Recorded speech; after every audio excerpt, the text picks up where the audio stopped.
Welcome to 585. తరచూ వివాదాల్లో ఉండే Prakash Raj BJP విషయంలోనూ మరికొన్ని అంశాల్లోనూ ఎక్స్ వేదికగా ఘాటైన పోస్టులు పెడుతూ ఉంటారు. ప్రెస్ మీట్లలో కూడా నిలదీస్తూ ఉంటారు. అయితే లేటెస్ట్ గా AP deputy CM Pawan Kalyan ని పరోక్షంగా టార్గెట్ చేస్తూ ప్రకాష్ రాజ్ కొన్ని సెటైర్లు వేశారు. ఆ వెంటనే బండ్ల గణేష్ కూడా స్ట్రాంగ్ కౌంటర్ ఇచ్చారు. తెలంగాణలో పోటీపై పవన్ కళ్యాణ్ ని ప్రశ్నిస్తూ ప్రకాష్ రాజ్ ఎక్స్ లో పోస్ట్ పెట్టారు. మీరొస్తానంటే మేము వద్దంటామా, రండి దొరా అంటూ కమెంట్ చేశారు. ఉత్తుత్తినే వస్తున్నారా, పొత్తుతో వస్తున్నారా, లేదంటే సింగిల్ గా వస్తున్నారా చెప్పండి, జస్ట్ ఆస్కింగ్ అంటూ ప్రకాష్ రాజ్ ట్వీట్ చేశారు. ప్రకాష్ రాజ్ చేసిన ట్వీట్ కి వెంటనే బండ్ల గణేష్ కూడా కౌంటర్ ఇచ్చారు. ప్రతి దాంట్లో వేలెందుకు పెడతావు అంటూ ప్రకాష్ రాజ్ ని ప్రశ్నించారు బండ్ల. అసలు నువ్వెవరు, తమిళోడివా, తెలుగోడివా, కన్నడవాడివా అంటూ చెలరేగిపోయారు. పని లేకపోతే పని చూసుకోవాలని, ప్రతి దాంట్లో దూరి హీరోలా ఫీల్ అయిపోకూడదంటూ వార్నింగ్ ఇచ్చారు. ఒకరిదేమో లెఫ్ట్ భావజాలం, మరొకరిది రైట్ భావజాలం. ఇప్పుడు ఈ ఇద్దరి మధ్య సోషల్ మీడియాలో వార్ హాట్ టాపిక్ గా మారిపోయింది.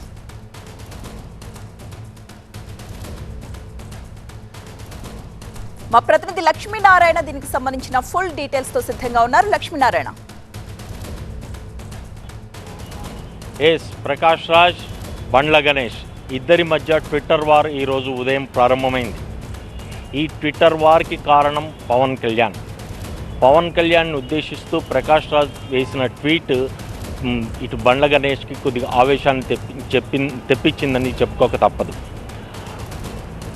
ప్రకాష్ రాజ్ ట్వీట్ వేస్తూ ఆ ట్వీట్లో దొర, రండి దొర, ఎప్పుడు వస్తారు, ఎలా వస్తారు, సింగిల్గా వస్తారా, పొత్తుతో వస్తారా అంటూ ఒక ట్వీట్ వేశారు.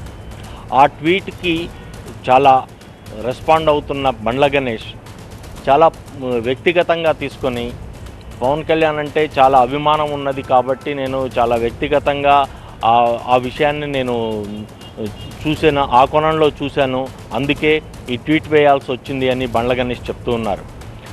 ఈ ట్వీట్లో బండ్ల గణేష్ వ్యక్తిగతంగా ప్రకాష్ రాజ్ను ఉద్దేశిస్తూ,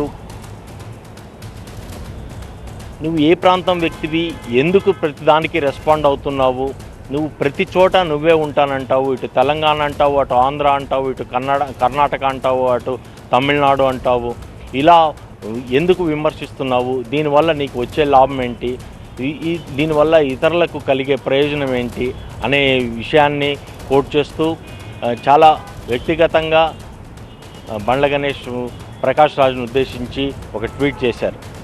అంటే వీళ్ళిద్దరూ సామాజిక మీడియాలో ఉండటం వల్ల వీళ్ళు వేసిన ట్వీట్ ఏదైనా, ఇటు ప్రకాష్ రాజ్ కానీ అటు బండ్ల గణేష్ కానీ వేసిన ట్వీట్ ఏదైనా కొద్దిగా సంచలనంగా మారుతుంది, మీడియా అటెన్షన్ ఉంటుంది, వాళ్ళ నేరేటివ్ వాళ్ళు చెప్పుకోవటానికి, వాళ్ళ ఫాలోవర్స్ని కొద్దిగా అలర్ట్గా ఉంచడానికి కూడా కొన్ని సందర్భాల్లో ఉపయోగపడుతుంది. వీళ్ళకు వచ్చే లాభం ఎంత ఉందో, ఒక రకంగా ట్రోల్స్ జరగటము ఇలాంటి వాటి వల్ల అంతే నష్టం కూడా ఉంటుంది కొన్ని సందర్భాల్లో. అయితే ప్రకాష్ రాజ్ మాత్రం ఇప్పటి వరకు బండ్ల గణేష్ ట్వీట్కి మాత్రం ఎలాంటి స్పందన ఇవ్వలేదు. చూడాలి బండ్ల గణేష్ ట్వీట్కి ప్రకాష్ రాజ్ ఎలా స్పందిస్తారో, ఈ వివాదం ఏ రూపంలో దారితీస్తుందనేది వేచి చూడాల్సిన అవసరం ఉంది. Right, thank you Lakshminarayana.